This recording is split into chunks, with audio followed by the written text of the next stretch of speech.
নমস্কার বন্ধুরা, সমাজ সুরক্ষা যোজনা বা সমাজ কল্যাণ যোজনার ফর্ম ফিল আপ কিন্তু শুরু হয়ে গেল। সমস্ত ছাত্রছাত্রীদের জন্য কিন্তু একটা বড় সুখবর। এই সমাজ সুরক্ষা যোজনা বা সমাজ কল্যাণ যোজনা যারা ফর্ম ফিল আপ করবেন, যারা এর অন্তর্ভুক্ত হবেন, তাদেরকে কিন্তু সরাসরি ৬,০০০ টাকা থেকে শুরু করে ৩০,০০০ টাকা পর্যন্ত ব্যাংক অ্যাকাউন্টে দেওয়া হবে। এবং তার পাশাপাশি অতিরিক্ত কত টাকা দেওয়া হবে, কারা কারা এই সুবিধার অন্তর্ভুক্ত হবেন, কিভাবে ফর্ম ফিল আপ করবেন, কোথায় ফর্ম ফিল আপ করবেন এবং সেই ফর্মটা আসলে কি, সেই সমস্ত কিছু নিয়ে কিন্তু আজকের এই ভিডিওটা। তাই ভিডিওটা একটুও স্কিপ না করে শেষ পর্যন্ত দেখুন, না হলে কিন্তু আপনি ৬,০০০ টাকা থেকে ৩০,০০০ টাকার কোনো টাকাই কিন্তু আপনার ব্যাংক অ্যাকাউন্টে পাবেন না। তাহলে চলুন ভিডিওটা শুরু করা যাক। দেখুন, সমাজ সুরক্ষা যোজনায় কারা কত টাকা পাবে আগে আমি আপনাদের সামনে তুলে ধরি।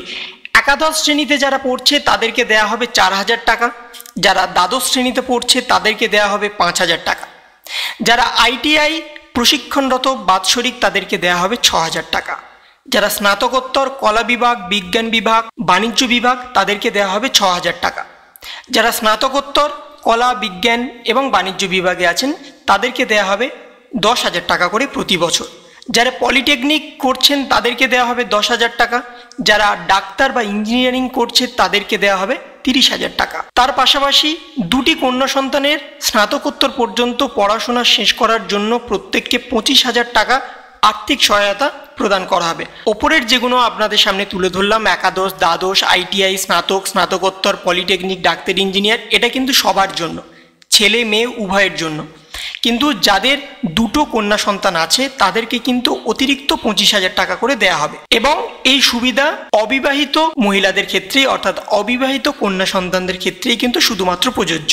এর পাশাপাশি উপভোক্তা অর্থাৎ যারা আবেদন করছেন তাদের পরিবারের বিভিন্ন বাণিজ্য, ব্যবসা বাণিজ্য এবং বৃত্তিমূলক প্রশিক্ষণ এক্সট্রা করে দেওয়া হবে। তার পাশাপাশি কিন্তু তাদের আর্থিক সহায়তাও দেওয়া হবে। দুর্ঘটনাজনিত কারণে একজন উপভোক্তার কর্মদিবস নষ্ট হয়, অর্থাৎ তার কাজ চলে যায়, তাহলে কিন্তু তাকে প্রথম ৫ দিনের ১,০০০ টাকা করে এবং বাকি দিনগুলোতে তাদের ১০০ টাকা করে সর্বোচ্চ ১০,০০০ টাকা দেওয়া হবে। এবং যারা ভবিষ্যনিধি প্রকল্পের আন্ডারে আসবেন, অর্থাৎ এই প্রকল্পটাকে কিন্তু আবার ৩টে ভাগে ভাগ করা হয়েছে, তাই যারা ভবিষ্যনিধি প্রকল্পের আন্ডারে আসবেন তাদেরকে কিন্তু অতিরিক্ত ২৫,০০০ টাকা দেওয়া হবে। তারপরে হচ্ছে মৃত্যু বা শারীরিক অসুস্থতার জন্য কিন্তু অনুদান দেওয়া হবে। দুর্ঘটনার কারণে মৃত্যু হলে ২,০০,০০০ টাকা পর্যন্ত প্রদান করা হবে। স্বাভাবিক মৃত্যুতে কিন্তু ৫০,০০০ টাকা পর্যন্ত প্রদান করা হবে। এবং শারীরিক অসুস্থতার জন্য যদি ৪০% শারীরিক অসুস্থতা থাকে তাহলেও কিন্তু সেই আবেদনকারীকে ৫০,০০০ টাকা পর্যন্ত প্রদান করা হবে। তার পাশাপাশি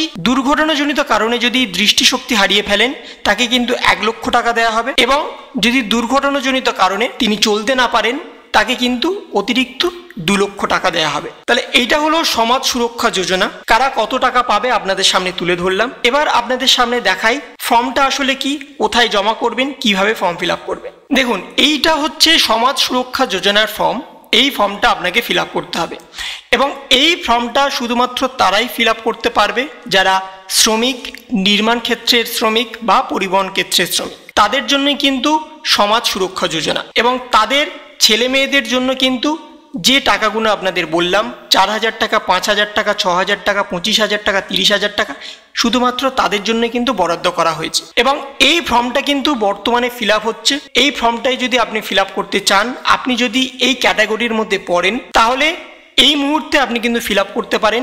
এই ফর্ম ফিল আপের জন্য কি কি ডকুমেন্টস লাগবে?